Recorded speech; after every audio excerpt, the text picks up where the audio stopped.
Underground podcast. I'm your host, as always, Jed Porto. Joining me is the glorious one himself, Marcus Green. How are you? Hey, guys. I'm going to start calling you Marcus P. Green.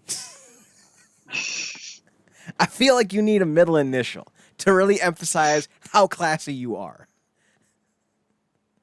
Marcus P. Green, Esquire. He's now my lawyer, officially. Like I was recommended by Joseph Clark. What happened to that guy? Yeah, I heard he had an unfortunate incident in Connecticut. Oh no, that's not good. That's never good. Ran afoul with an old crazy white guy. That's accurate. It's accurate. That's what it is. It's accurate. Very, very accurate. So we are live. Hopefully the internet's holding up. Let's see if it bounces out. I don't know why it's doing this. Just don't be a dick, internet. That's all I'm asking for. I think it's okay. I don't know. We'll find out. Let me see something real fast. So, Marcus, we were off last week because I had a lot of work. Let's see. Maybe we can drop this. I think this is supposed to be a lot lower anyway. Can I? There it is. Did that work? That worked. Kind of. No, it didn't. Hang on. Why won't you work? Why must you fail me so always?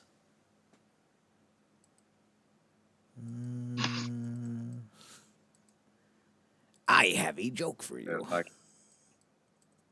Just like Doc Ock and Spider 2. Listen to me now. All right, we have established the green, so we're good. No, did I ever send you that video of the dude with his skeleton puppet and he's yelling at his friend who's Hispanic? In the store? Yes. Yeah, you sent me that. Yeah. That's like the funniest.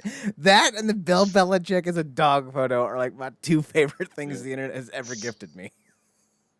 Even beyond the porn. It's funny because in that truest regard, that's literal. He literally gives me the resting bitch face. So that's apropos.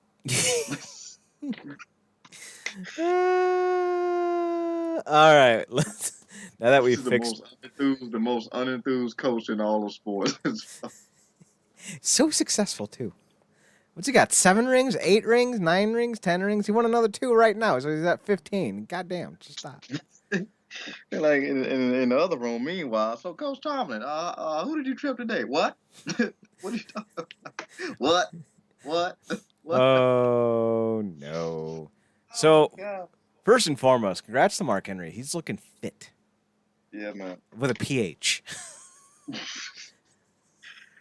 Oh, that salmon jacket probably look like a trench coat at this point.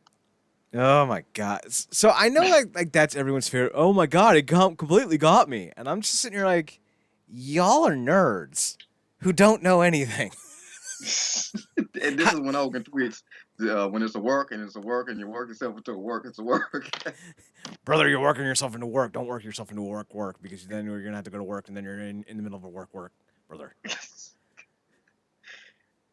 How did anyone think that was legit? John Cena was literally out there, like, you all, Yeah, because that was, as we know, they were close companions throughout Henry's entire career. Right? Like, that's like Shawn Michaels retiring against Hornswoggle at WrestleMania 26, because that's what we expected. Although I would pay to see that low angle super kick he give him. Like, okay, can we just remember the best moment from Impact history? I'm gonna give you one chance. There's a comedy moment from 2006. Marcus, what was the best moment from Impact history? I want to know if you can get it. Damn it, yeah. I don't even know if this was from 2000. We're so much on the same brainwave. Like I'm trusting you to get this. I'm not even thinking. I'm thinking of one thing, and it has to do with lethal. Okay, no, but I want to hear yours anyway. The Ric Flair back and forth. That was 2010, but no. The greatest moment in Impact history was when Alex Shelley found an exact replica of Chris Sabin during the Kevin Nash Chris Sabin feud of 2006. And Nash wanted to get an X Division match in before he wrestled Sabin, and it ended up being a little person in a mask. And Kevin Nash, quote unquote, struggled with this little person, and then set up a chair in the middle of the ring, sat down, and Irish whipped the little person in the ropes, came back and lifted his foot up while he's in the chair and big booted the little dude. To this day, the greatest moment in wrestling history. Kevin Nash in a seated position, big booting a little person. Mwah. God, that reminds me of the day we lost Little Jimmy. Daniel Bryan's most heel moment in all his career. That itself wasn't bad. Like, whatever. But the overselling of Ron Killings was fantastic. It's fantastic. I'm trying to think. Is that one of the longest going gags of the modern era? Because we never got Little Jimmy after that. Did we? Never got him back. I don't think so. Oh man, We really should. We really should. Speaking of gimmicks and jokes, pretty much Eric Bischoff in wrestling post 2005. That's saying stupider stuff than ever. And suckier than ever. So, when speaking about the relationship or the viewing of AEW, he was asked if Bischoff said that nothing AEW does involving turn broadcast bothers him because the company has changed since he was involved with the company 20 years ago. Okay, here's the full question. He was asked if AEW's relationship with TNT and whether he's upset that they are allowed to get away with certain things that he wasn't able to as president of WCW bothered him. He says no. None of the same people are there at any levels. Then he talked about the AEW products, saying, if AEW knowingly and intentionally is writing and producing the show to appeal to that 10% of the audience that makes 90% of the noise, and it's working for them, go forth and effing prosper, folks. Keep doing what you're doing if that's your goal and it's working. If you're growing your audience by doing that, if you're growing your audience by doing what you're doing, continue to grow your audience. I personally feel that show does cater to the smallest but loudest percentage of the audience and does have a little bit too much of an indie feel to it. It's not a criticism, it's a distinction. There's nothing wrong with indie wrestling. There's a lot of it I really enjoy. All right, listen. Fair. We've talked about this before. We don't feel that AEW at times has the best product. Not the best representation or the best production. We've often talked about how Tony Khan runs it like his own personal indie kind of fantasy booking league. So, I get it. Fair point. The one thing that I really take umbrage with, the one thing that I will not stand, the one thing that I'm calling absolute bullshit on, is that Eric Bischoff watches indie wrestling. I don't believe it. You can't prove it. And I'm calling pox on you and your house. Shame on you, your family, on your cow. No. Marcus, are you buying that Eric Bischoff watches indie wrestling? Not as much as this is making it out to be. He may catch something there now and then because he's obviously, I would imagine that he's bored to death of the WWE stuff and the AEW stuff. He probably only keeps enough with when he has to be on the show. So he may catch a few things here and there, but I doubt that it's anything consistent. So, I have a strong feeling that when Vince McMahon ultimately bites the bullet, it won't be from God on high striking him down and smiting him for all of his sins. No. I'm not that lucky. I think it's going to be because of boredom. He watched Raw one night and just went, ah! That's how I think the Reaper's going to get him. Boredom. So, just how it's going to be. Bischoff. Yes. Yeah, either that or seeing The Rock fully bring back the XFL to proper proper life. You know, if he can get the XFL merged with the CFL, that'd be interesting. That'd be very interesting. Just get rid of the whole 110-yard field or 120-yard field or whatever the fuck they're doing in Canada. That's just weird. So Bischoff also said something else about the name of TNA, and it wasn't so much the name that kind of piqued my interest. It was something else, and I forgot what it was. But he was commenting on how everything they did during his tenure was done to raise the audience profile or something to that regard. Let me see if I can't find it. Talking about the stuff you're saying? Yeah, I found it here. It's a 411 article, 411 Mania.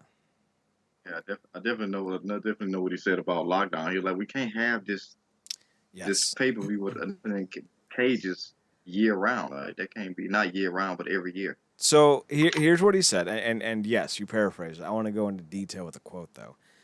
He said, quote, on the lockdown concept, God forbid we step into the common sense zone and wake up one day and say, if we're going to put all these matches in a cage, every match on the pay-per-view is in a cage, let's plan ahead for at least 3 months and decide who's going to match up. I don't disagree with that. One of the best parts about Lockdown 2005, which I still think is the best version of Lockdown, was that a lot of those feuds were building for a lot of months. And every match had a very distinct flavor, like the Jeff Hardy Raven Tables match in a cage. Hell yeah. Dig it. But he goes on to say, let's escalate each of those feuds to the point where there's no alternative but to put these matches in a cage because of everything that has happened. They didn't do that. They just threw this shit up against the wall and said it's in a cage and it's a TNA tradition. I tried to talk them out of doing this every year to the point where I was almost escorted out of the TNA offices. Dixie would get so mad at me, and so would most everybody else. They all had voices and went, it's a TNA tradition lockdown. Our lockdown, our fans look forward to that. And that's the thing that kind of irked me because he's always talking about grow your audience, grow your audience, grow your audience. If it works for you, then do it. Lockdown was routinely one of the more successful shows in the history of the company. In fact, I'm pretty sure Lockdown 2011 or 2013 still holds the record for attendance with like 10, 11,000 people. So I don't know what bug crawled up his ass. Now, I don't disagree that sometimes the booking for some of the lower card shows made no sense. I agree with that. But a lot of the times, those were the best fucking shows on the yearly calendar. But he's not done. There's still more. On rebranding from TNA to Impact. Quote, deep down inside, I suspect it wasn't Dixie that was resident. I think they meant to say hesitant. Resistant. Never mind. I can spell. Because of all the money that had been spent marketing TNA, I suspect it was Mummy and Duddy. Dixie was smart, and as a woman... Not sure how I feel about that part. I'm pretty sure she was a little embarrassed. Dixie still had a fairly high profile in the Nashville area in the social echelons of the important people of Nashville. She's well known, and she's a sweet person and very active in the community, yet she's the female owner of TNA. I think it was kind of weird for Dixie. Now, the name change didn't come from within. People wanted to believe it, but it started with Spike TV. It was their marketing, their research, and their challenges with advertisers. This came from Viacom because Viacom had to go out and represent the content on the show. Those poor people in advertising had to try to go out and sell something called TNA. Seems like it would be a hurdle, doesn't it? On rumors that Jim Ross had a discussion to join TNA. It wasn't a rumor of Jim Ross. I was part of the discussion. I was part of the conversation, and I think I was the one that gave Jim's contact information to Dixie. It was a real conversation, and I may have initiated that conversation to a certain degree and fully supportive of it. It didn't work out, and Jim ultimately decided not to join TNA. I think Jim even made a trip to the ranch in Texas to meet Bob and Janice Carter. That's how serious it got. Marcus, do any of these comments or details of Bischoff's tenure in the company come to you and surprise you at all? No, not really. I mean, with the Dixie stuff, it was surprising. It's just hard imagining Dixie going off on anybody. But it kind of makes sense with her that like even like going against simple booking 1-on-1, like if it's going to take place in the cage, it needs to at least make sense and not just be a thrown together one off, and then I'll be like, yeah, but it's tradition. Because she very, traditional in terms of we need to get this for the fans because they're expecting it regardless of whether it makes sense or not. Because she very much came off like a people pleaser during the whole time there. Like even with some of the bungled decisions that clearly were there, even with people was like, she probably wasn't the best person to hold a position, but she was always great to the talent and always looked out for people, which is probably why so many of those legends got to come in and have vacations with fat paychecks and really not do anything because she, treated people probably better, a lot of people better than she should have. Um, so I'm not too surprised there. And when you kind of sit on it, and it does, like you said, make sense with the lockdown stuff because it's like what we talked about with Hell in the Cell. It's a climactic match, Mm-hmm. not something that needs to happen just for the hell of it because it's October and that the Hell in the Cell. Um, when it comes to the Jim Ross thing, I can believe it because I very much think WWE burnt him out at a point, and you know, I think a lot of people be surprised besides JR who were possibly going to come to Impact. I mean, that's where Styles, Gallows, and Anderson were supposed to go, and then what they went to New Japan or No, WWE. they left New Japan to come to Impact, then went to WWE. Yeah, yeah, went to WWE. Yeah. So that was the thing, and then I think at one point they almost got Jericho, who we go end up getting into. Mm-hmm. Talking about. So it's like it's this weird thing. It's like it's cool to talk about when it almost happened, but then after the fact, it's like, oh, I was never going there. It's like, what? Come on, man. Like it's not the minor leagues anymore. Like I know this is the company to crap on and whatnot, but um, and it's funny looking at that Bischoff article. Was he lamented to say, and I don't know how much of these ideas was Hogan, but they had that era of like the X Division cameras on the Oh on God. the and obviously they got rid of the six rings. I mean the 6-sided ring was the Mm-hmm. first thing, and then like a lot of other bungled decisions like the damn the 3-way X Division matches mandate. So it's like that. It's funny that don't get brought up in the conversation, but the whole how can they market a company about TNA? Okay, all right, I mean, it's not okay. difficult, you know.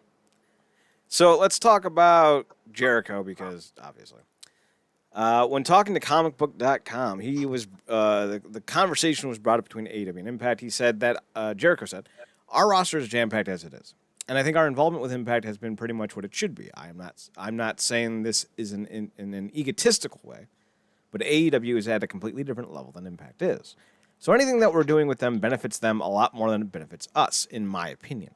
And I think that the fact that they've had Kenny Omega there, they've had Private Party there, that's a bonus for them. Chris Jericho will never go to Nashville and work in an empty studio in front of somebody.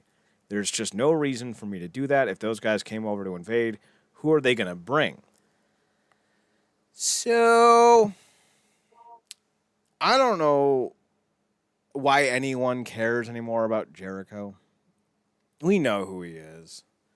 I there's that, I say old, but it's only like 3 years old. There's that old internet adage when someone shows you who they are or when someone tells you who they are, believe it. Jericho is he's been punched one too many times in the head by the snake. It's and I'm gonna let you elaborate more on your tweet about that comment later because it's hilarious when you're talking about who you're gonna bring. I don't know most of the people that used to work here back. Fuck. But yeah, look, I've always appreciated Jericho as a talent, as a wrestling mind, and specifically his ability to change and evolve over his career to get better and have a level of staying power. He's also been a person who's not really sustained a lot of injuries over his uh, storied career, which has also benefited him. But it's comments like this, man. Like I get it. You had to put this company on your back when it first started, and you champion it, and it's, you know, you put a lot into this endeavor. But it's like you just said like you double spoke here. 'Cause you just said it's like it's not a knock, but then everything after you said after it's not a knock was a knock. What do you mean? Who are they gonna bring? Oh, they've already had such and such a private party. Who the freak is private party? Now we got James Storm and the machine guns and the like. What are you talking about? I'm not gonna go wrestle in front of an empty what you call it. Okay, if you would have stayed in WWE, you still would have been wrestling in an empty building. Nobody cares about the dome. So what are you talking about? Like it's like I said, I get it. You want to prop up the company, man, but this doesn't make any sense. Specifically when you're talking about like who do they have, when most of the people that you have is people that they had, and I'm gonna let Chad take it from there. You're not wrong. Like, if you look at the totality of the roster, you know that Impact has and I tweeted out something like AEW's roster was all made in Impact, and then Jitsu was like, hey, some of them are from the WWE, and I was like, all right, fair enough. But AEW's never built their own star. There's not one guy on that roster that's theirs in terms of creation. There's a lot of guys that Impact had. There's a lot of guys that Lucha Underground had. There's a lot of guys that WWE had. So for Jericho to make this kind of statement, kind of just says to me that Jericho's on the side he needs to be on in the moment he needs to be on it. He has no sincerity, and you can't take him seriously. I don't remember when it was. I think it was like 2012, 2013. It was during one of Jericho's absences from the WWE. He basically said, and I'm surmising here, it's not an exact quote, but he basically said that he will never wrestle in North America for anyone but Vince McMahon. Well, he has no truth to him. He's always going to be the guy that people need him to be in that moment. He has no self-righteousness. He has no self-indignation. He doesn't have any credibility. He doesn't have any sincerity. You don't, and you shouldn't believe anything he says. Because when the time changes for him and he needs to make a new place somewhere else and needs to get on somebody else's good side, he's going to do it. He's going to do it. Because he's a slimy scumball who will always ride the hot hand. So I'm not surprised at all that he's doing this. And I'm also not surprised at all that he's basically steering into the skid of the 50-something-year-old white dude rocker who gatekeeps. Like, I'm not. Like, I'm 100% going, yup, this is exactly who I thought he was all along. Like, this is the dude who got arrested for having a drunken fight in New York. Like, this is the same dude that got, just fucking all kinds of shit thrown at him various times in the locker room. Like the number of things that Jericho has done that people just ignore, it's indicative to the wrestling industry. Like we don't ever like pointing out the flaws of our heroes because then we can't root for them. Randy Orton, fucking God knows how many times, like allegedly, exposed himself, sexually harassed employees just for laughs and giggles, admitted in a magazine interview to resting his genitals on other people's bodies without consent. And people are like, yeah, Randy Orton's my favorite wrestler. He got me into wrestling. And I'll always love Randy Orton. I'm just sitting here like y'all are the problem. Like, y'all keep reinforcing bad behavior.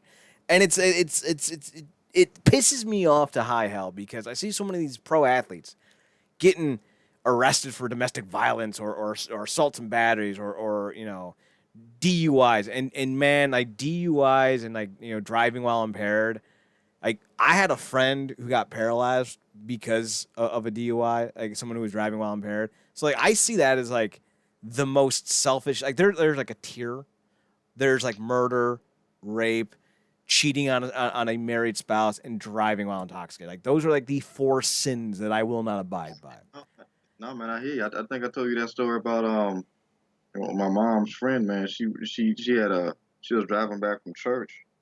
And she had like a friend and like her daughter and like grandkids in the car, man. It was like maybe 7 or 8 people in that car, man, and a drunk driver hit them head on.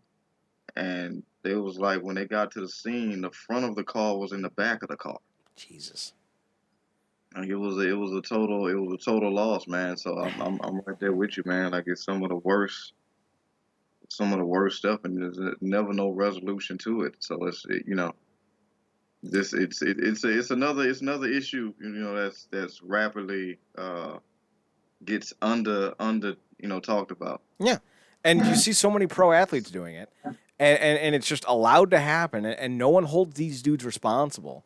And that same type of mentality of, well, who cares if Kevin Porter Jr. punched a chick in the face, wrecked his vehicle, has unlicensed guns in his possession, it just, gets into bar fights everywhere. Like, who cares? He scores 50 points. He's so good.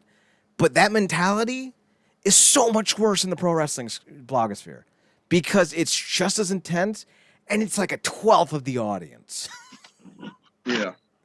So like when I see people like Jericho, I'm just thinking, and they're getting praise. I'm just like, fuck Jericho. Fuck these dudes who are constantly putting themselves first, who are constantly putting others down. Fuck them. I don't know why people like these dudes. I don't know if it's like a lack of self-esteem issue where we're trying to, live vicariously through these dudes. I don't know. Yeah, that's it. That's it. They need to. It's the same thing with what we see on YouTube. A lot of these people have gone from wannabe lames and I guess that taunted title of basement dwelling virgins that become influencers, and it's gone to a lot of people's heads. Like like I said, a lot of these people rise to be influencers, and all of a sudden they start diving into their own supply. Where these guys start getting a little buzz on the internet, and all of a sudden they start hitting on their female fans. They're underage female fans. Yeah, and then that blows back on them, and it's we see this kind of stuff all the time. But it's like you look at stuff like wrestling. It's like we know what their talent is, but you can't. They're never gonna out talent being a piss poor human being. Like guys like Randy Orton. Last couple of years have shown you, and even before the wrestling airing out of it all happened. They told you and shown you who they were. Mm-hmm. You just didn't want to believe it because it was more convenient for you to be entertained by what they did in the ring than it was for you to look at them, as actual people. But it always comes back. Little tangent here. I think part of the problem is the constant reinforcement of bad behavior. Like I watch ESPN so very rarely anymore. I watch cable news or cable sports so very rarely anymore. Because I don't need to hear Colin Cowherd say something stupid. I know he's going to say something stupid. It's how he has a job. Yeah. But the one thing that always pisses me off is we're constantly telling people, we have to be more open-minded, we have to be more understanding, we have to be more inclusive. But then I have Alex Van Pelt who says or Scott Van Pelt, what his name is, Scott Van Pelt, saying all these things. But then he's like, oh, but you can disrespect someone on the court. That's okay. That's part of the gamesmanship. Or we should allow bat flipping in baseball because who cares about feelings of the pitcher? But then when we talk about inclusivity, it's all about we got to care about the feelings. It's like you can't look at different sides of the issue and apply different logic. You have to be consistent. If you care about feelings, it has to be unilateral. It cannot be when you feel that it's best for business. Otherwise, it just sucks and it's disingenuous and you basically just make up different rules for different situations. If the feelings of people matter, they matter all the time. If they don't matter, they don't matter all the time. You cannot be in two different camps with two different arguments. That's why I always love Charles Barkley. I don't agree with anything he says, but he's consistent with how he behaves. He said before when he was 29, I'm not a fucking role model. He's in his 50s, still not a goddamn role model. He's not trying to be. So I think we as a culture has really infantilized the idea of disrespect. Oh, he said something so mean. Oh, he's the coolest. And it's that's not cool. He's a dipshit. He's a dipshit who doesn't have a clue in the world. He has no idea what's going on. Yeah, because it's we as much as people like to tell themselves the opposite. So many people spend many times following that anything outside of that looks like somebody's being a leader, and it's not. They're being a stupid ass outlier that's on the sideline watching people march in line, going, "Hey, look at me! I'm not being you. That means I'm better." No, you look as stupid as you sound. But the people that's marching in line like the damn hyenas on the first line came when Scar's doing his little musical number. They don't care to know the difference. They don't. It's all about finding the new hotness and making sure that you feel included and that you feel like you're part of the story. It's why shows blow up and then die very fast because it's not a genuine interest. Like The Walking Dead and Game of Thrones, they had a huge, massive audience at one point. Granted, I think more so Game of Thrones just Yeah. made sure that they left. Like they made sure to kill their show before they needed to. Be like, all right, we're just gonna ruin the show and everyone's gonna leave and you're gonna be fine with that. But like The Walking Dead, They- I haven't watched it in years Yeah. because just too many things going on. But like people are like, yeah, like the season where Negan was debuted was a rough season, but like seasons after that got better. And I'm like, all right, maybe I'll get back into it eventually. But they didn't really drop off. Supernatural really didn't drop off, but the fan support did because it was no longer cool. We as a society attaches ourselves to the idea of cool far too fucking often. And AEW is fucking cool. For now. Don't you love how I can bring anything back? I'm fucking good at that. All right, any final thoughts on this before we get to Booker T? Let's head down to Africa. In my home country of Africa. Stop eating my sesame cakes. I will We'll never talk about that because he's the next the A&E docu thing. Oh, is he? Is he? Yeah. Is Delroy Lindo going to do the voiceovers for it? The That's narration. That would be great. Now I just want him to do it like as his character from the Five Bloods. Yeah, that or a Congo. Either way, as long as we get one of them accents. So Booker T, who's most famous to me for doing a quote unquote African accent in 2009. In my home country, we treat champions with respect, and if you don't, I will bust your ass. It's like, whoa, Book, where'd your accent go? At the time, I hated that.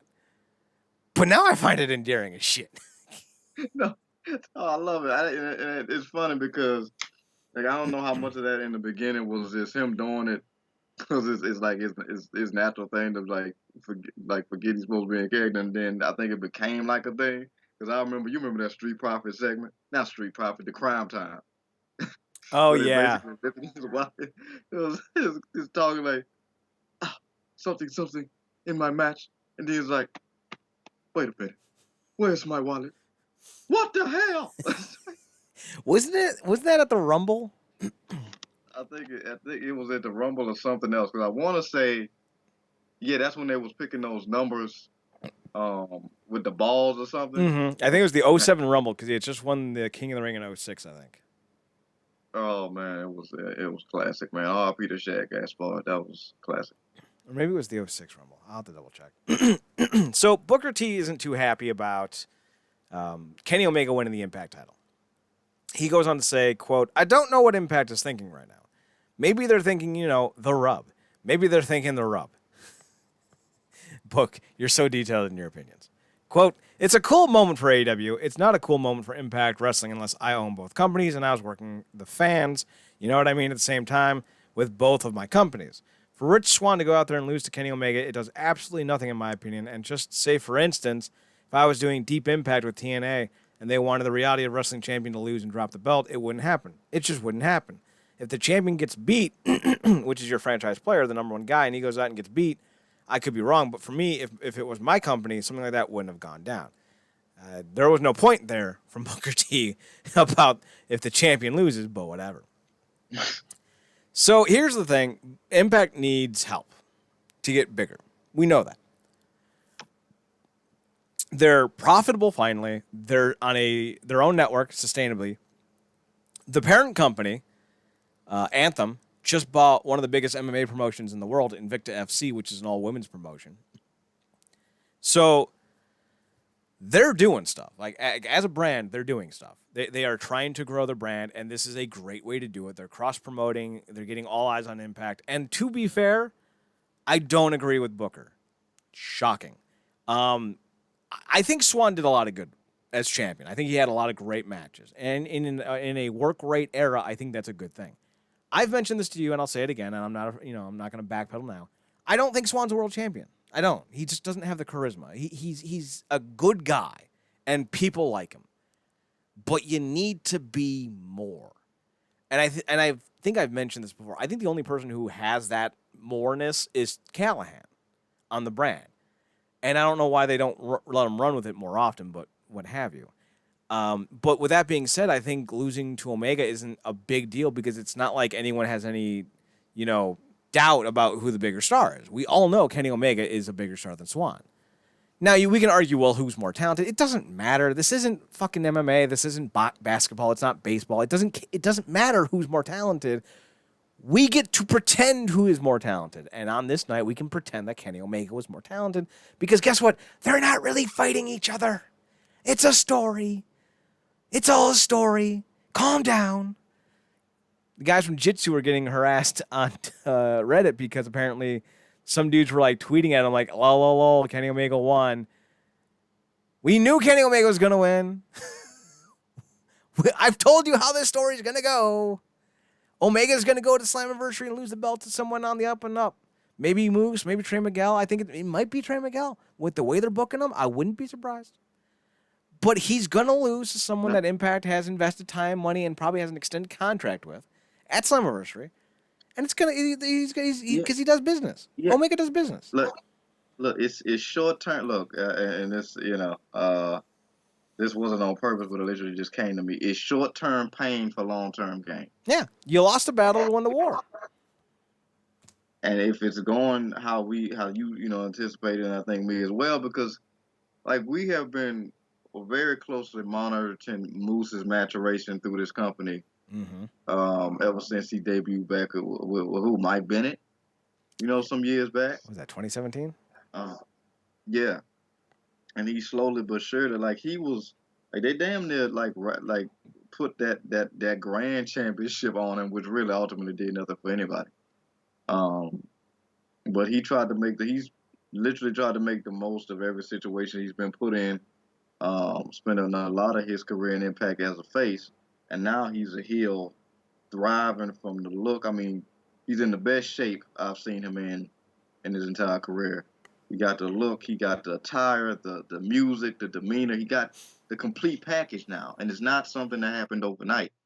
So if that's the direction that they're going, it fits more that this guy that has this supreme arrogance that took a defunct title and started treating it like it was a real world championship to ultimately get that close to having the real one and lose. Like I said, he lost to Swan. He didn't get beat by Swan. Mm-hmm. So to have this anti-hero end up being the ultimate hero, it's a whole story, but I think it hits more for people like me and you because we've stuck around to give a damn about the story.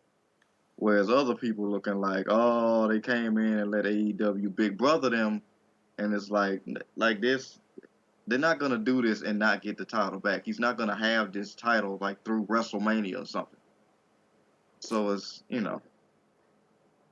You're 100% right. I don't. There's some real awful feedback on your end, Marcus. I'm not sure why. But you're absolutely right when it comes to like the idea of Moose and Kenny Omega entirely. Like Kenny Omega is the right guy to do this with because he's going to do business correctly. He's always talking about it and he's always doing it. Like he's not Jericho who changes his mind on how he wants to behave. Kenny Omega is constantly a guy who is going out there and saying what he intends to do. Granted, he may not always be the best at it, like, say, booking the women's division, but he's not a guy you can't trust, and I think that's a good thing. When it comes to Moose, not all of his matches are going to be, like, the ones you want to go back and rewatch for a vastly different reason than what you may think, but, like, when you think about his matches, he's had some real bangers with Alberto El Patron. I think he wrestled him twice that were just better. The second one's better than the first one, and the first one's really damn good. He had a really good match with Austin Aries. He's had great matches with Eddie Edwards. He had a great match with Rich Swann. He had a pretty decent match with Tommy Dreamer, considering Dreamer was, Dreamer.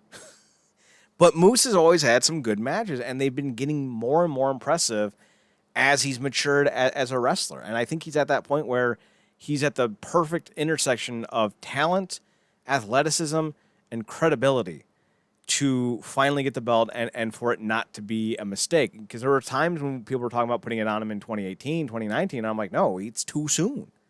He's not ready. After the last year and a half, I do believe he's ready.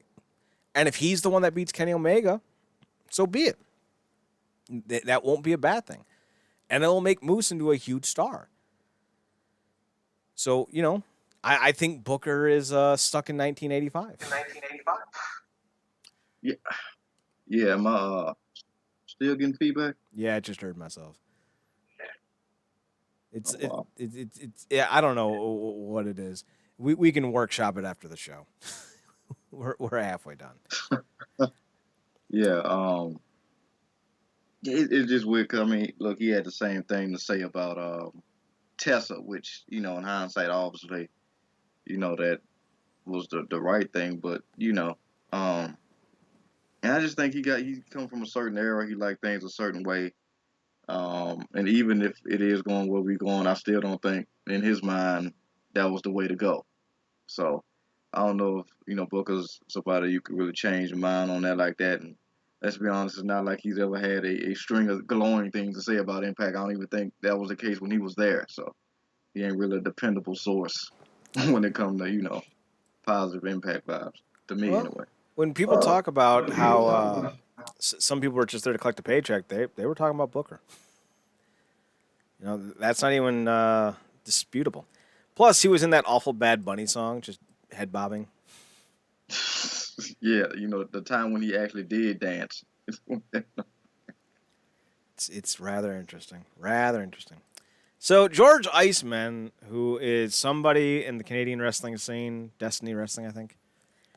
He does like these like behind the scene expose things on what's it, BTI, which is like behind the Impact, their pre-show, and he said, "Fasten your seatbelts. You ain't seen nothing yet. I promise you, Impact is going to shock the world. They've been taking advantage of. A lot of people didn't give them credit that's due. That they've been hustling. If you see Scott and Don, their earpieces never leave their ear. If I go visit, let's say Scott and Windsor, that guy's up till 3 or 4 o'clock in the morning on deals, hustling, styling, rocking it, taking storyline scripts. That guy is hustling. 3 deals in place. We got AEW. We got New Japan. There's a third one. That's another scoop. Watch out. There's a lot happening. Fasten your seatbelts. This is just the beginning." Conan has said recently on Twitter that Impact has been looking to bring in more Mexican talent back. Not back. Bring in more Mexican talent besides Black Taurus. But the company was waiting for their visas. The Wrestling Observer newsletter has also reported El Hijo del Vikingo was on the company's radar. I believe Black Taurus and El Vikingo is with AAA. So that might be who they're thinking of going with. Let me double check on El Hijo del Vikingo. Vikingo, yeah, AAA. So that might be in the works, and more or less it's kind of already been leaked that it's going to be AAA because Deanna Pratza is going to be at the next Triple Mania. And this might be interesting to you, Marcus, because the main event of Triple Mania is going to be Kenny Omega defending his Triple A Mega Championship, whatever the fuck that title's called, against one Andrade Cien Almas. So Yeah, I saw that. So expect AAA to be working with Impact and maybe Andrade in Impact as well. Yeah, so right now he's with Omega 3 belts, technically 4 if you count the fact that he has to hold 2 because he's Impact World Champion. And TNA World Champion. Yeah. That leads us to another big moment. El Fantasma is yeah, I can hear myself pretty bad. I'm not sure why. El Phantasmo is going to be debuting for Impact this week. He's a member of the Bullet Club, a 2-time Super J Cup winner, and he's going to be on Impact this Thursday. We will talk about Impact after Impact this week. Maybe. It depends on when PFL is over. Maybe not. But if we eventually get back to recording, making an impact in a timely manner, we'll be able to talk about this. But Marcus, how do you feel about El Phantasmo debuting an Impact as part of this New Japan deal? It's funny because I had to go back. I had to do a double take and reread it because I was like, wait a minute, they getting they getting freaking I got him confused with El Phantasma from NXT, and I got excited for a minute. I'm like, wait a minute, they getting freaking Cuerno? And they're like, oh no, they getting freaking fan, the cunt Tasma, because it's like I don't like this dude at all. Like he's annoying in New Japan, but hey, look, he's somebody that can come in and I think do something in the X division, kind of stir things up a little bit. I think Chris Bay came back this past week or something like that, Mm-hmm. because they building towards the next Impact show. So I think he come in and do some interesting. He's a hell of a talent. He's just annoying as all hell. Um, but yeah, I mean, I dig it. For the longest time, like we talked about, some of these relationships have been severely waned, particularly with New Japan. So this working relationship and kind of greasing the wheels by having Finjuice have the straps, which even though they're technically foreign talent, I'd rather them have the straps than the Good Brothers, who still feel like AEW talent.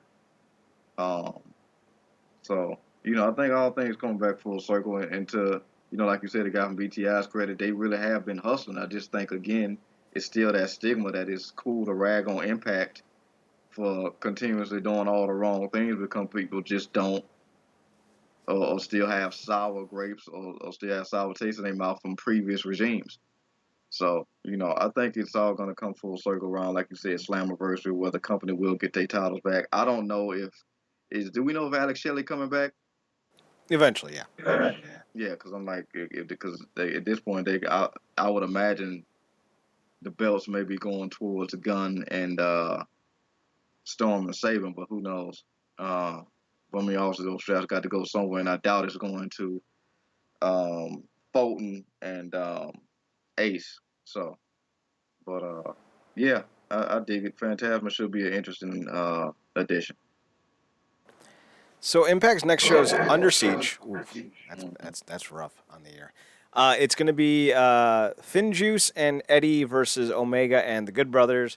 Hell of a main event. I can't wait for this one. I'm desperately excited about this one because it's finally going to give us Eddie and Kenny, and that's ironically enough his Ken does take his name Kenny, but it's finally going to give us the Eddie and Kenny that I've been hoping for the last few months, few years actually. So like, yes please. I hope Eddie's in shape. I hope he's in shape because it's going to be a banger. So let's move on. We got two quick stories, and then we're going to talk about. Nope. What am I doing? Wrong one. Then we're going to talk about Rebellion here real fast. So Simon Gotch was going to leave wrestling, basically saying that Gotch explained how he wanted to quit the business. He noted that he's been wrestling for 20 years now, but almost called it quits at 19. Gotch explained how he wanted to quit the business, but a promoter that wouldn't let him pay back an advance booking fee led to him finding a new outlook on things.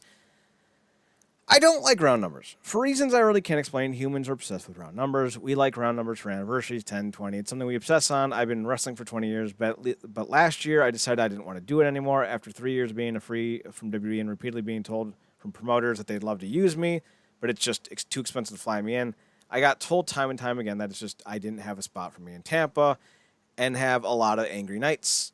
I decided if they don't want me, I don't want this, and I was done. I was absolutely done with wrestling. I had 4 bookings that weekend, and none of them really thrilled me. I decided that I could end at 19 years and it wouldn't matter. Goddamn, Kerry Awful decides he wants to run a Crux show on Tampa weekend, and he pays me. He pays me up front, and when the state gets shut down and they're not going to be able to do the show, I tell him I've got to return the money because what does it matter? I'm quitting anyway. It doesn't matter. And that son of a bitch says, no, keep it. We'll get you at the next show. And I couldn't quit with money in my pocket that I didn't earn. I couldn't leave knowing that I owed someone a match that I had already been paid for. He explained in his mind he had quit wrestling and it was only $300 hanging over his head, but he couldn't leave. While the world prevented anything from moving on, he couldn't because he had to make a good on the payment and wanted to leave with a clean conscience. He wouldn't let me give the money back and have a clear conscience. I owe a debt, and it's no longer just money. I owe 2 decades of my life for that one favor, and God help anyone that gets in my way of that paycheck. I don't know, Marcus. Would you miss Simon Gotch if he retired from wrestling? Who? Fair enough. Moving on. Jon Moxley gonna be wrestling Yuji Nagata at New Japan Strong in 3 days. Is the world ready for Nagata and Moxley? Because I'm pretty sure someone's gonna die. Although I think I said this before about Moxley and Suzuki. Yeah, not to for this to be a disparaging comment in any way, but I feel like this one of the match where his unborn kid may feel.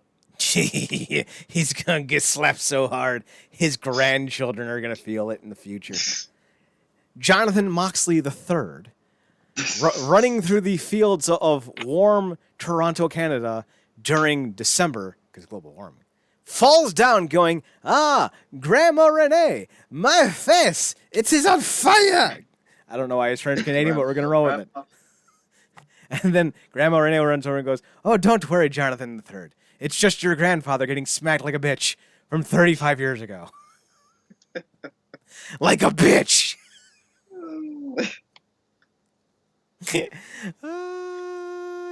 Someone's gonna die. Yuji Nagata versus Samoa Joe. I don't care if they're 106. I want to see it. I think maybe they had one. No, maybe I don't. Yeah. I know Nagata and Angle had a match. You ever see that one? No, I didn't. But I'm gonna go look it up after this. It was during Perk Angle, the Perk Angle era. He was. I think he defeated Nagata when he had already.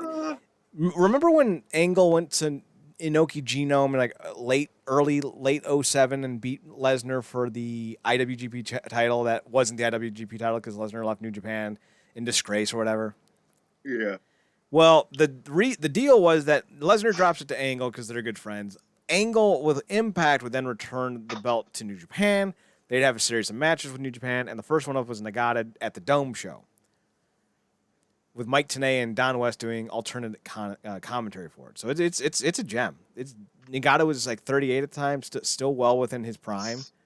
It's a banger. Yo, man, the fact I hate that Perk Angle works so well on so many levels. Absolutely, I hate it.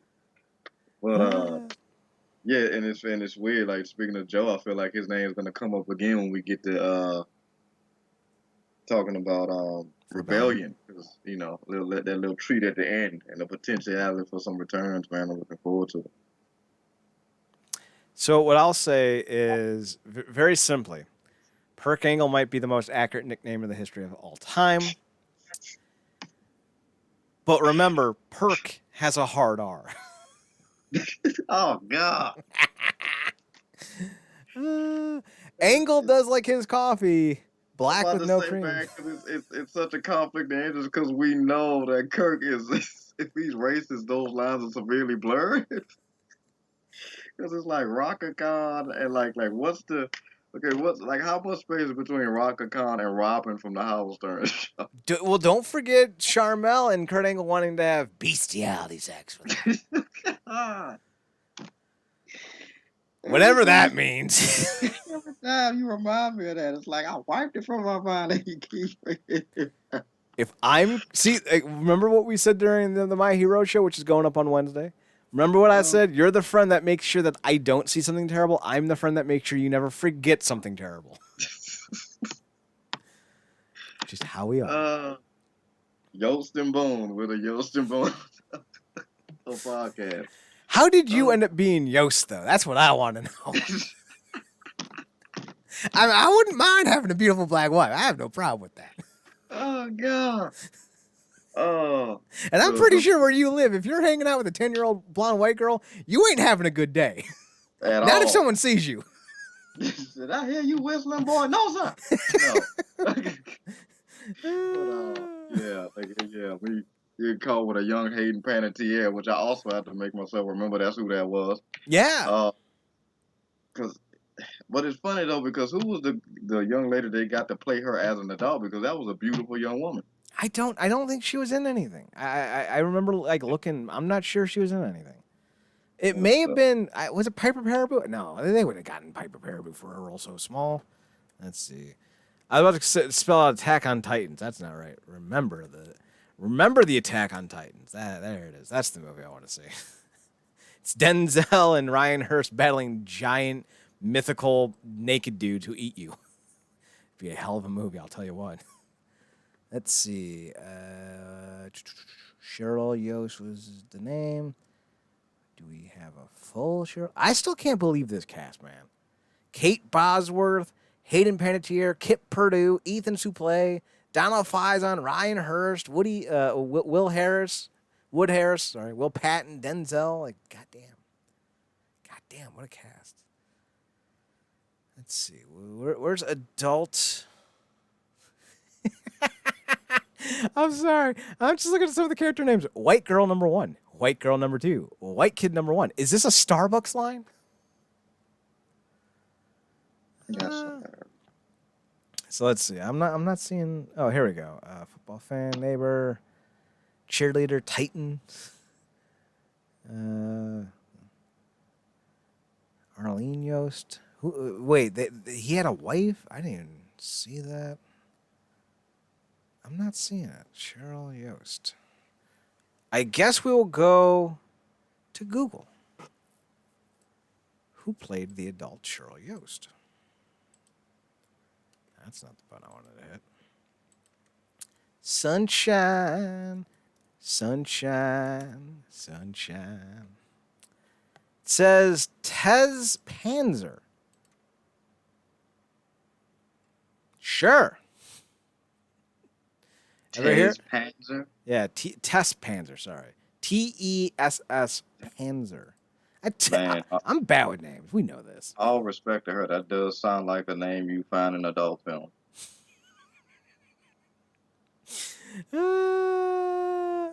I mean, she looks like she could be in one. She's got the smile. She got the eyes. Just saying. I'm just saying. All right. Speaking of people who want to be in an adult film, let's start with Ace Austin in his opening match with X Division Championship, defending against TJP and Josh Alexander. This was a banger. Oh, this was a banger. I also enjoyed this match, especially because the outcome was Josh Alexander getting the X Division Championship. I'm a big Josh Alexander fan. I believe you're a big Josh Alexander fan, yes? Yeah, man, I picked him, man. I was going through my mental list in my head. I'm like, I'm pretty sure we had similar picks, man, and this was definitely mine because I'm like, now that he no longer has Karate Man anchoring him down unnecessarily, he can shine. Yeah. And that's what he did in this match. This was an absolute banger. TNA's roster does such a great job of making those multi-man matches work when in years prior they have been utter cluster Fs. Or in any other situation they'd be a cluster F. But they made that thing work, man.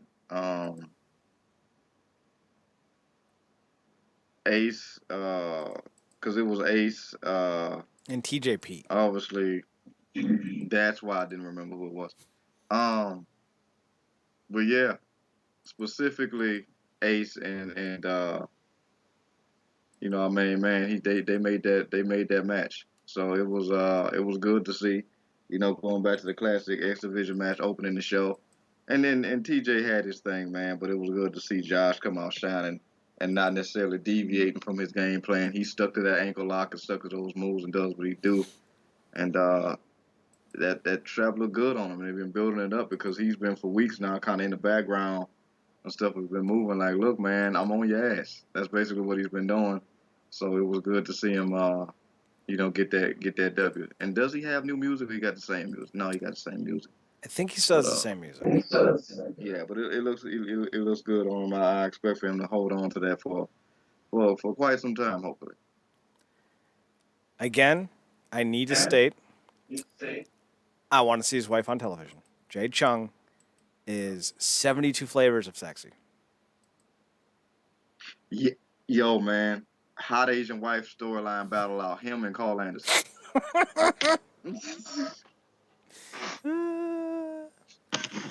All right, let's see. Next up, we got Violent by Design with the debuting W. Morrissey. I like the name. I don't know what W stands for. Winning Morrissey. It's big Cass XL, whatever you want to call him, looking yoked. And, Cass is one of those dudes who's had kind of a rough go in wrestling recently. I think it was like a year and a half ago, he had a stroke. He had a seizure. Excuse me, not a stroke. He had a seizure. And, everyone's, super fucking worried about this dude. But he looks to be in great fucking shape now. And he debuted because apparently Eric Young does, in fact, have a torn ACL.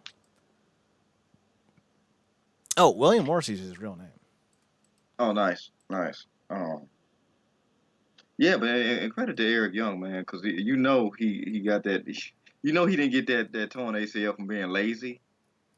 Like True. say say what you will about Eric Young, how you like him or not, man. The man puts in work. He gives 120% to both the characters that he does and what he does in the ring doesn't hold back, which I appreciate. Even if he does look like a crazy Nakamura rat on the rampage. But this was a hell of a sub, man, and I like the little thing they did at the beginning of the show when they had him talking. It was like, look, man, this ain't you. This is not your thing. Uh, but this is an opportunity, and you got you got the chance to make the most of it, and I go out there and do it. And Cass came out there, man, oiled up, sleek, streamlined, like you said, hossed out. Like he was giving me like prime heyday test vibes with some of them boots, man. It was great to see. He looked like he was, grateful to be in there. Knew his position and what he needed to do 100%. Gave into that monster thing. Like this is what I think we may have been expecting from somebody like Fulton some time ago and didn't get, Mm-hmm. or got flashes of it and didn't get. But I think they could really do something with him. I hope we get more of him with this because I thought he really shined here. I kind of wanted a different outcome, but I couldn't hate on him getting that opportunity that he did and making the most of it. So I was really impressed with not just the match, but with him overall. The one thing that I really will want to comment on is not just the match, but afterwards. Somebody asked Enzo, who was his former tag team partner in WWE, like, "Are you going to join Morrissey in Impact?" And we are not big Enzo guys, but the thing that he said, I was like really like I felt that. He basically said Batman doesn't need him, or like Batman doesn't need a Robin, referring to Morrissey as Batman. So like I thought that was like a really classy kind of comment yeah, because he's really putting his stamp on this dude, which is a yeah, credible thing to do. yeah. No, man, I really do. I really like to hear that, man. That's really beautiful in a sense because you look at everything actually that both of those guys went through. Obviously, we covered everything when it came to Enzo on the legal side and kind of loosely kept what was going on with Cass. But he recently did an interview with Van Vliet, and I haven't watched all of it yet in its full thing, but you know, it was at a point where he was like people he knew, his friends and family that loved him, like told him like if they had got a call that said that he passed away, they wouldn't have been shocked. And obviously he kind of broke down at that point. It's like man, for it to get that bad, he kind of hit rock bottom. And I think sometimes it unfortunately takes people hitting rock bottom for them to finally be able to kind of look around and see where they at and kind of reassess. So you know, to see him in that position, like I said, was really good because besides him just not being a wrestler, he couldn't be. It could be a chance he wouldn't be here right now, you know, and Mm-hmm. that would have been a real another sad story in the wrestling business, man. But that's cool to see, and it's even cool to hear from Enzo because it also kind of make you think about maybe what some of the mindset was when they were actual tag team. Like, maybe that's why we got so much with Enzo because in his mind it's like, look, man, it wasn't for my mouth. Like I got to deliver because this dude that I'm standing next to right now, like this is Vince's wet dream. If on top of what he looks like now, so he kind of got to over deliver in that spot. So for him to say that, man, that speaks to a lot of foresight with him, even with all the flack that he rightfully gets a lot of time. And he does get his flack. So let's move on to Brian Myers defeating Matt Cardona. We can skip that match. Jordan Grace and Rachel Ellering defeated Faya and Flava to win the Knockouts Tag Team titles. I think this may have been the match we were split on. I'm not sure. Marcus, Yeah. I think I picked Grace and Ellering. I don't think you did. I could be wrong. Oh no, I did. I did. No, yeah, I Okay. picked it because I was like, I felt like Ella Ring, and this is and kudos to her. Kudos to Impact bringing in another young lady to add strength to this budding uh and this like strong knockouts division. But she to me right now is the perfect complement to Grace. Mm-hmm. In a way that maybe Jazz wasn't just because of the years of difference. Obviously you get older, you slow down and whatnot, and um and I like that team, but I think this was the team that Grace needed to finally get over that hump because she's had multiple shots at those titles at this point and failed at every point. So this was kind of the put up a shut up point. As much as I love Fire and Flavor and all the attention that they, momentum that they rightfully had, this was the kind of, this was you win or you don't get another shot match when it came to Grace challenge for these titles. So it was good to see. Fight and Flavor were 1 day away from 100 days as champion. Wow. Uh, I hope they make that a thing on TV. By the way, that's the perfect thing for them to rag on. yeah, that would be a great idea. I would be 100% on board with that. I agree with you. 2003 Jack Jazz, like when she was like yoked, hell yeah. Yeah. That Jazz and that Jordan or this Jordan would be a perfect tag team. But Jazz is 50. I think she's 48. She's older. She's slower. She's in great shape for being a 48-year-old woman. Yeah. No doubt. But she used to be in phenomenal shape as a 26-year-old woman. So, like, times they are a-changing, and Jazz knows this. Like, she wanted one last run. And she got it. I hope she sticks around. I think she was on television this week. Although I didn't watch this last week's Impact yet because I was busy covering MMA and the draft. It was mostly just the draft. But I think Jazz was still on television as like their manager now, which I'm fine with. Like I would love to see her like hang around, get a producer job, kind of hang out with Gail Kim in the back, just play rock paper scissors and reminisce about the times where in 2003 it was Trish, Jazz, and Gail. But I don't know. Last man standing match, solid. I would say I was a little underwhelmed with it, but it was not bad. Trey defeated Sami Callihan. Marcus, thoughts on Miguel v. Callahan? Man, I dug it. Look, this is Callahan's wheelhouse. We talked about this. This was Miguel's match to win.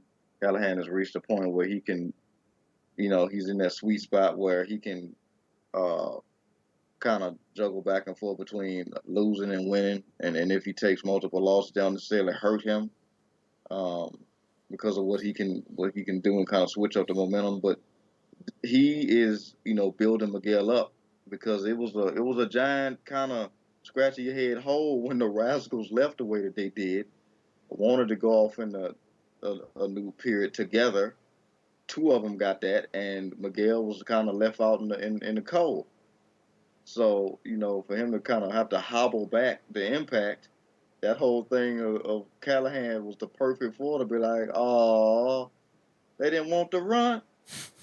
They want to run.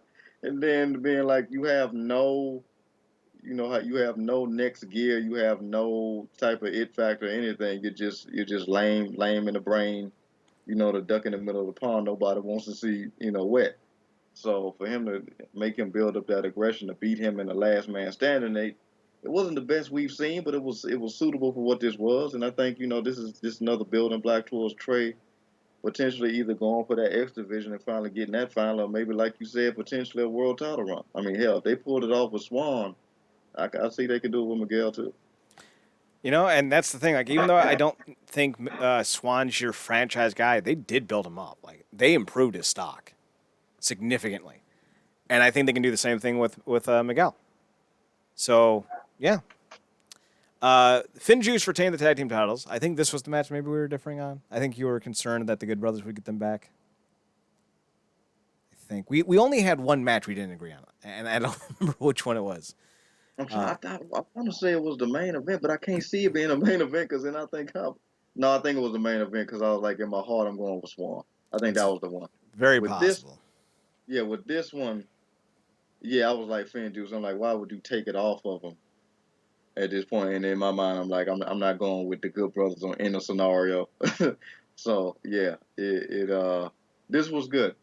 This was another good one of those situations, and they took the L. And it's funny because obviously in the recent Impact promo, there's a thing for them to potentially get it back, which I hope doesn't work because they certain guys going to be in their corner this time around. So we're going to see what that turns out. But this was a good tag match. These two teams work good together, with that difference in size and experience. But both guys are New Japan battle tested, so it's always an interesting exchange. Then we had Deanna defeating Tennille Dashwood from the Knockouts title. Deanna's never. I shouldn't say never. She doesn't always impress me. She's a good hand. And I don't know if it's the talent she's with or if maybe she's not as polished as we thought she would be by now, but this was a snore. I wasn't into it. Maybe it was Tennille, whatever her name is. People like really raved about her in NXT. Like, she's so good. But then again, everyone raves about NXT because if you don't know wrestling. Whatever. So, like, I don't know. I've never been impressed with Tennille Yeah, Dashwood as a wrestler. So, like, I don't know if this was on Deanna or on her. it's me either. I'm right there in the corner with you. I've seen her stuff in NXT specifically when people super behind her, but I've never really clicked with her as a performer. Nothing's ever really stood out to me or anything like that. Like I feel that same way about Becky, honestly.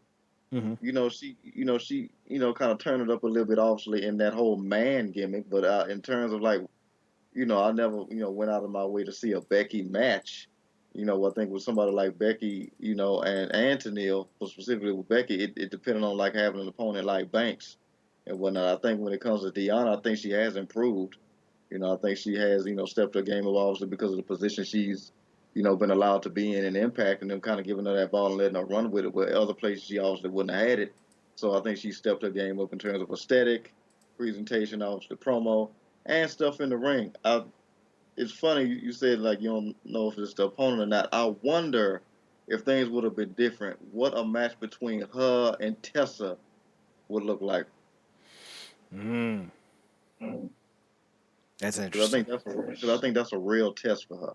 You know, Mm-hmm. because much credit as Tessa rightfully deserves.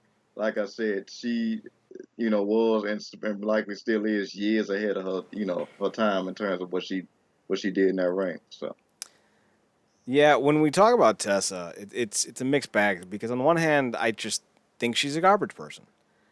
On yeah, the other hand, she was really fucking good in the ring. yeah, So like it's a toss up. She looks like the sister in Dexter. You ever see Dexter? yeah, She looks yeah. like She the does. sister. Only the sister was hotter.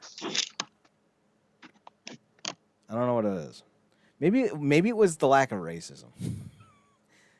Maybe she went with the soft A instead of the hard R. Such a different aesthetic. On one hand, you have the soft A. On the other hand, you have the hard R. Oh man. So yeah, main event. We've already talked about it. Kenny Omega wins.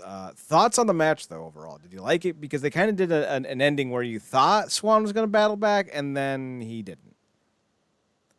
Yeah, I actually dug the match because it. By the way, that I really have dug the build towards this because it's very much there was no point in this thing where it ever felt equal, and that's the Mm-hmm. point. You take the Jericho garbage verbiage out of it. Like this has always kind of been billed as, and Khan has contributed this too, and I think for all the flack we given him, a rightfully so. It has come into the thing of like AEW. The narrative is them doing them a favor, and then obviously it's been aided by Don Callis, who I think have done a brilliant job with this whole mega thing of being his Heyman, if you will. Because the promos he's been cutting have been brilliant, specifically against Swan. Like him coming out to the ring and tearing him down in person, then doing it basically via the Titantron. Then the same thing like the promo backstage, and Swan always being like he's going through hell and back to not only get the title but to keep the title and to be the spokesperson for the company, and he's basically treated like basically Leon Ruff in this situation. Mm-hmm. And they told that story throughout the match. Like obviously, I think, like you said, a lot of people don't necessarily look at him as a guy, but he can tell a hell of a story in that ring with his faces and the way he sells. Like he's almost second to none in that regard. So to me, I thought it was a great match, even if like there were certain misfires in terms of moves here and there.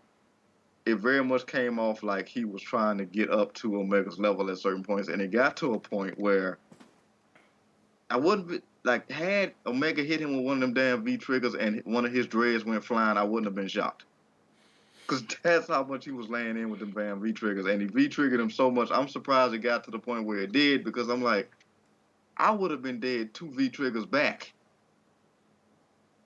So for him to take all the V triggers and take the one range, I think it really was the perfect story, culminating in that whole thing of like, look, man, like you're good, you at a certain level, but Omega is at a completely different level, and you don't necessarily have the oxygen to breathe at this level, and they're gonna show you that. So I think that's a good story to tell, and then get to the point of, because you go back to that previous promo with Moose, is like, you the champion right now, and you beat me, but you do know that guy that you badly beat has nothing on me, right?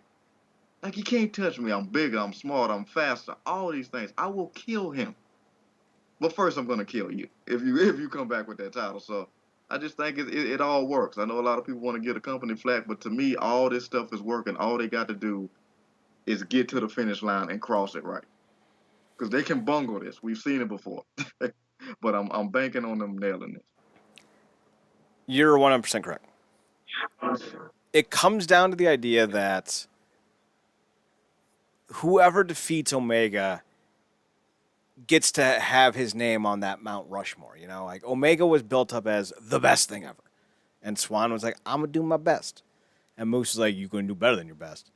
But Swan lost. And I think maybe that was always the design, to have Omega look as strong as he did. And there's nothing wrong with it. Like too often, egos get in the way. But I still say to this day, one of the greatest things John Cena ever did was get squashed at SummerSlam. What was that, 2013, 2014? Because it was unexpected. No one fucking saw it coming. And it made Lesnar marketable, bankable. So if Omega returns in the favor in kind to the right guy when he drops the belt, then it all works out. Like, that's the thing. Like everyone is like, oh my God, I can't believe, Uncle Ben and Aunt Berude are dead. How can you end the fucking movie that way? The movie's not over. You don't know how Luke's going to get off the fucking planet. Calm the fuck down. Wait until the third goddamn act. We're only in the first act. Calm down. We're getting there. It's going to be fine. And I think people, Marcus, they don't realize that. They don't realize that they're in the middle of, like, not even the middle. This is the beginning of the arc. This is, Midoriya eating the hair. Like, we're not done yet. Calm down. Let's see how it turns out. So, yeah, it was an interesting match. I enjoyed it enough, and yeah. They're slowly rebuilding the roster, though. Like Storm, Sabin, Edwards, Willie Mack, Diener, Doring, Rhino. Granted, that's all just one match. Morrissey. Then, like, you have fucking Trey McCallum, Sam McCallum. Like, this is not the biggest name value in years, but this is a very talented roster. Yeah, man. Like, look, the Diener and Jake something, they talented. You still got. I mean, obviously, we just saw the exit of Reno Scum. Mm-hmm. But they got some stuff that, like, even, and I know we skipped over the match, like even the Ryder and what you call Myers it, and man? Cardona. Miles, yeah, thanks, Miles and Cardona. That match was better than that any right to be, and that's because they went straight to the point in that match. Um, so even that worked, and they may turn them into a tag team. Who knows? But that match was better than had any right to be. And then you still got like this new version of Decay. Mm-hmm. And stuff maybe working out with that. And then we're not the biggest Havoc and the Veil fans, but they're still there. And yeah, so it's working. And freaking they got what's it called it on commentary? Who killed it? Yeah, Matt Striker. And Morrow. Yeah, Morrow was They great. got Mauro Ronaldo. Mauro was great, man. Like we hadn't heard him for a while. NXT, I think he got a chance to. Because I think what it started second on NXT, he had to crank that pop culture stuff out every week. So it was like it was more missed than hit a lot of times. But it's been a while, and he got to kind of save some stuff and kind of put it on the show, man. It was some real great stuff. And I think I think they nailed it, man. Like, it's funny. Because I think we talked about it, like Bound for Glory didn't necessarily deliver the way we needed to, and these subsequent shows have kind of almost been like makeups for that. Mm-hmm. I feel like. Mm-hmm. So yeah, it was good, man. Rebellion is it was really a hell of a show. Like I said, I think it takes people like me, you, like guys from Pablo and Jutsu and others who have been with the company long enough to be like, at this point, we can't be worried about who don't get it because we do. So we kind of just got to wait for that payoff. Here's hoping that payoff is worth it. Yeah, You know. All right. Well, we've done enough talking for the night. We might be back Thursday. It depends on when I'm done covering PFL, which I think is Thursday. Um, so we'll reconvene possibly then for Impact. Although it's probably not going to happen. Just full disclosure. If I have time, maybe we'll do something on Friday. But yeah, it doesn't seem like it's the most likely it's the situation. But we'll keep you up to date as we figure things out. We will have a new podcast up tomorrow. I think I may move the My Hero to Thursday just so we can space them out a little bit. Well, nope, yeah. because this is going to go up tomorrow. Yeah, no, I'll post two podcasts tomorrow and then I'll do one on Thursday. That makes sense. All right. You can find Marcus on Twitter at ParadoxKid, ParadoxKid. You can That's find me. Yep, that's him. You can also find him on his little podcast, The True Penny Show, TruePennyShow. You can find me on Twitter at Chad Nerdcorp, ChadNerdCorp, and on Instagram at Chad's Photo Hut. You can also find us on the website realnerdcorp.com and on Twitter at NERDCORP. Follow us on Twitch at Real Nerdcorp, I think, twitch.tv/Real Nerdcorp, and twitch.tv/Wrestling Underground. It might be twitch.tv/Nerdcorp. I'm not sure. Just follow us on Twitch. And then we portal our Twitch episodes over to YouTube, so check us out there. That's what we upload to the website is the YouTube version of the podcast. I'm so glad I paid all that money for the downloadable version of podcasts that we aren't using anymore. And now I kind of hate myself because that's money down the drain. This is just easier. It's easier, it's preserved, and yeah, fun stuff. Anyway, so yeah, for Mark Screen, I'm Chad Portal. Thanks for tuning in. Thanks for checking us out. Thanks for giving us a chance. And remember, as always, to watch more wrestling. Marcus, take us home. Good night, me.